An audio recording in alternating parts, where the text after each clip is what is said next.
या सरकारने शेतकऱ्याचा अंत आता पाहू नये। इतर राज्यामध्ये जसं, इतर देशामध्ये जसं राजकीय लोकांवर हमले होत आहे, अधिकाऱ्यांच्या गाड्या फोडल्या जात आहे, त्याच धर्तीवर आता महाराष्ट्रात सुद्धा अशा अधिकाऱ्यांच्या गाड्या फोडण्यात येतील। नागपूर इथे चालू असलेल्या बच्चूभाऊच्या आंदोलनावर सरकारने दडपशाही करू नये। लवकरात लवकर त्यांच्या मागण्या मान्य कराव्या।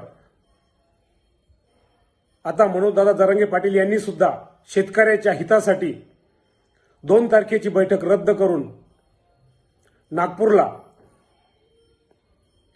या शेतकरी आंदोलनाला सपोर्ट करण्यासाठी दादा रवाना झाले आहे। आणि मी सुद्धा स्वतः अखिल भारतीय प्रजासत्ताक संघटनेचा माननीय बच्चूभाऊ कडू यांच्या आंदोलनाला संपूर्ण पाठिंबा असून आम्हीही नागपूरला आता आंदोलनासाठी लवकर जाणार आहोत।